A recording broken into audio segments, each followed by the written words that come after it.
नमस्कार दोस्तों, आपका स्वागत है संस्थानम बाय गौरव सर यूट्यूब चैनल पर। दोस्तों, जैसा कि आपको पता है कि आयोग ने अपनी डेट दे दी है यूपी पीसीएस के लिए और आरओ के लिए। जहां पर यूपी पीसीएस के लिए 7 और 8 दिसंबर दिया है, वहीं पर आरओ के लिए 22 और 23 दिसंबर दिया है। लेकिन इन सब के बावजूद आयोग ने जो अपना तीसरा नोटिस निकाला था, जिसमें उन्होंने परसेंटाइल का फॉर्मूला दिया था, साथ में नॉर्मलाइजेशन के बारे में बात की थी, वो एक बहुत बड़ा मुद्दा बनने जा रहा है।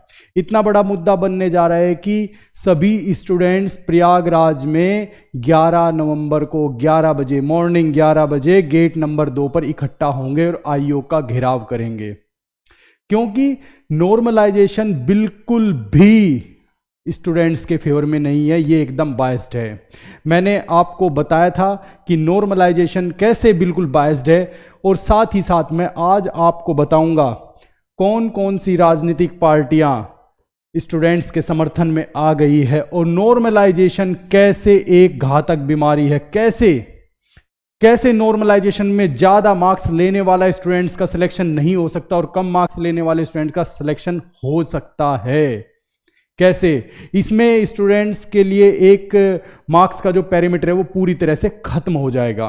उन्हें अपने मार्क्स का कभी पता नहीं चलेगा, उन्हें केवल और केवल अपनी परसेंटाइल का पता चलेगा। इसलिए नॉर्मलाइजेशन एक घातक बीमारी बनने जा रहा है, वो भी मैं आपको आगे बताऊंगा कैसे।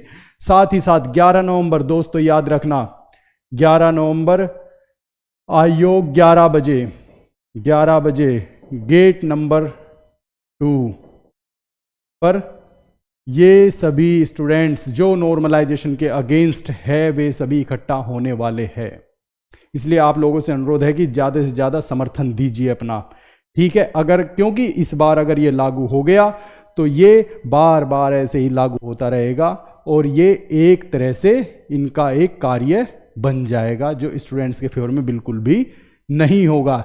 इसलिए दोस्तों आज मैं आपको बताने वाला हूं, भारत की मुख्य पार्टी समाजवादी पार्टी के अध्यक्ष अखिलेश यादव ने अपने इंस्टाग्राम पोस्ट के माध्यम से एक स्टूडेंट की रील के माध्यम से क्या बताया, देखिए। क्योंकि ज्यादातर राजनीतिक पार्टियां नॉर्मलाइजेशन के विरोध में है। देखिए, अखिलेश यादव ने अपने इंस्टाग्राम हैंडल से बताया, सोशलिस्ट अखिलेश यादव ने खुद ये कहा है कि UPPSC no normalization RO 1 shift, इसकी इन्होंने बात की है और इन्होंने भी इसका कड़ा विरोध किया है। इसलिए सभी ज़्यादातर पार्टियों के लोग, सांसद, विधायक, ये सभी स्टूडेंट्स के समर्थन में आ रहे हैं। अब आयोग को इस पर विचार करना होगा, क्या ये 7-8 दिसंबर को एग्जाम लेंगे विद नॉर्मलाइजेशन और विदाउट नॉर्मलाइजेशन, ये डिसाइड करना होगा केवल और केवल आयोग को। क्योंकि स्टूडेंट्स के लिए नॉर्मलाइजेशन बिल्कुल भी फेवर में नहीं है। ये एक बहुत बड़ी घातक बीमारी है। दोस्तों मैं आगे आपको बताऊंगा कि ये घातक बीमारी कैसे है। इससे पहले मैं आपको बता देता हूं कि आप लोग मेरे टेलीग्राम चैनल पर जुड़ सकते हैं। टेलीग्राम चैनल है मेरा @GS with गौरव सर 1। यहाँ पर आप जुड़ सकते हैं, जहाँ पर आपको सभी लेटेस्ट न्यूज़ मिलेगी, चाहे वो यूपीएससी की हो, चाहे वो यूपीपीएससी की हो, चाहे वो आपको बीपीएससी की हो, किसी भी कमीशन की हो, कैसी भी हो, आपको हर तरह की यहाँ पर सभी लेटेस्ट अपडेट्स मिलेंगी। साथ में आपको रिवीजन के लिए सभी इंपॉर्टेंट फैक्ट्स मिलेंगे, हिस्ट्री, पॉलिटी, ज्योग्राफी सभी प्रकार के मिलेंगे। अब मैं आपको बताऊंगा कैसे नॉर्मलाइजेशन यूपीपीसीएस और आरओ में घातक साबित होने वाली है। इनका फॉर्मूला है ये फॉर्मूला दिया है इन्होंने, जिसमें इन्होंने परसेंटाइल स्कोर लिया जाएगा। अब जब स्कोर आता था, जब एग्जाम होने के रिजल्ट के बाद जब प्री का रिजल्ट आता था, उसमें स्टूडेंट का जो रो स्कोर होता था, जो उसका रियल स्कोर आता था, वो दिखाया जाए। लेकिन अब वो नहीं दिखाया जाएगा, अब केवल उसकी परसेंटाइल दिखाई जाएगी। अब परसेंटाइल कैसे निकाली जाएगी उसका मैं आपको बताऊंगा। देखिए यहां पे इन्होंने फॉर्मूला दिया है परसेंटाइल का, ठीक है। फिर ऊपर XIJ actual marks raw score of a candidate, ठीक है। तीसरा NJ total number of candidates appearing shift. मान लीजिए किसी एग्जाम में जैसे 5,76,000 स्टूडेंट्स है इस बार, लेकिन बैठते कितने हैं, वही 60 से 65%, वही 3 से 3.5 लाख के बीच में स्टूडेंट बैठेंगे, तो वे उनसे डिवाइड करना है। यानी कि जो जितने नंबर ऑफ स्टूडेंट है, मान लो किसी का स्कोर, मान लीजिए मेरा स्कोर 120 नंबर आया, मान लीजिए मेरा स्कोर 120 नंबर आया। अब मेरे स्कोर से नीचे या मेरे स्कोर के बराबर, मेरे नंबर के जो 200 में से मार्क्स आए, मेरे स्कोर के नीचे या मेरे स्कोर के बराबर कितने स्टूडेंट्स हैं, उन स्टूडेंट्स की ये संख्या होगी। और जिस शिफ्ट में एग्जाम हुआ है उस शिफ्ट में कितने स्टूडेंट्स बैठे, यानी कि कितने स्टूडेंट्स के लिए वहां पे जगह बनाई गई, नहीं, कितने स्टूडेंट्स बैठे।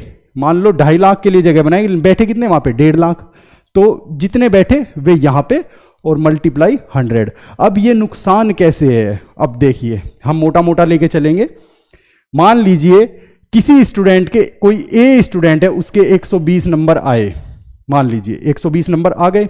अब 120 नंबर से नीचे कितने स्टूडेंट हैं, मान लीजिए टोटल स्टूडेंट उस दिन बैठे, जो टोटल बैठे स्टूडेंट्स वे बैठे हैं मान लीजिए 1100, मान लीजिए 1100 स्टूडेंट बैठे। 120 नंबर से नीचे टोटल जो स्टूडेंट है वे है 770, वे टोटल स्टूडेंट्स है वे 770 है जो बैठे, मतलब जो कि जिनके मार्क्स आए 120 या उससे नीचे वे 770 है, और जो बैठे वे 1100 है। तो 770 डिवाइडेड बाई 1100 इंटू 100, तो कितना हो गया, ये आ गया आपका 70 परसेंटाइल आ गया, ये आपका, ये आ गया आपके 70 परसेंटाइल। नंबर कितने, 120, स्टूडेंट बैठे 1100, ठीक है। अब मान लेते हैं दूसरी शिफ्ट आती है, अब दूसरी शिफ्ट आती है, देखिए मैं आपको ये भी बताऊंगा। अब मान लीजिए दूसरी शिफ्ट आई, दूसरी शिफ्ट के स्टूडेंट के भी सेम मार्क्स है, दूसरी शिफ्ट में जो स्टूडेंट है उसके भी सेम मार्क्स है, 120 ही है। लेकिन ये तो जरूरी नहीं है कि जिस दिन 1100 बैठे उस दिन 1100 बैठेंगे, या जिस दिन पहले दिन अगर 770 स्टूडेंट्स थे 120 से नीचे, क्या दूसरे दिन भी उतने, ये तो जरूरी नहीं है। मान लेते हैं कि उस दिन 660 स्टूडेंट थे और बैठे सेम, हम आयोग को ही लेके चलते, आयोग की बात को, सेम बैठ गए और इंटू 100, ये हो गया। परसेंटाइल कितनी आ गई, 60 परसेंटाइल।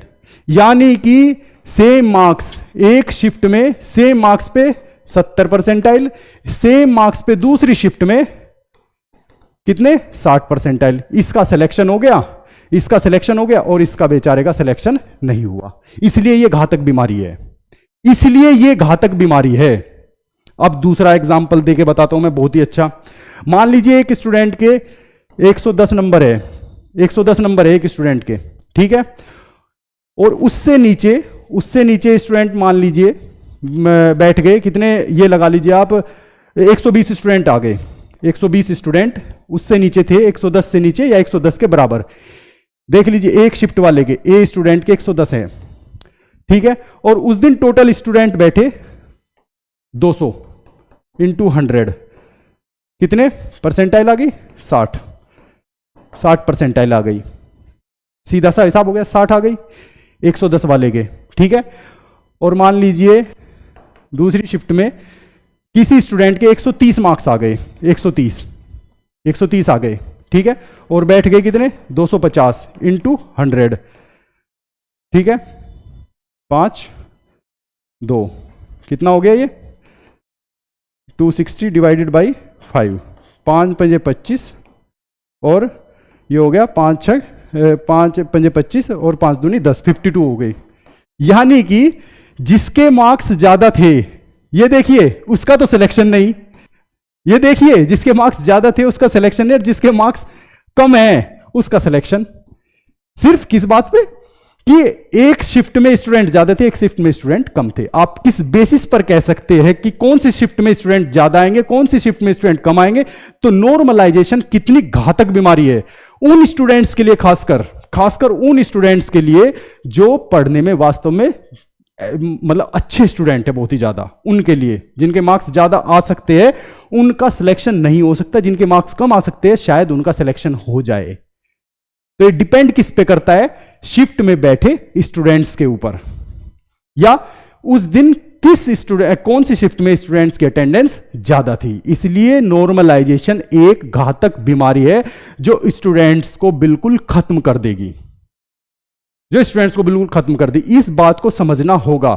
आयोग ने बिना सोचे समझे इन ऐसे ऐसे तर्क दे दिए कि सुप्रीम कोर्ट ने, किसी न्यायालय ने यह कहा था, चंडीगढ़ में यह कहा था, पटना में यह कहा था। नहीं, आप ये तर्क देखिए कि इन शिफ्ट में अगर ऐसा होता है, ये तो यानी कि जो 7 तारीख की शिफ्ट होगी उसमें 1.5 लाख स्टूडेंट आ गए और 8 तारीख की शिफ्ट में आ गए 1,60,000 स्टूडेंट, क्या कर लेंगे? तो ये एक बहुत घातक बीमारी साबित होने वाली है।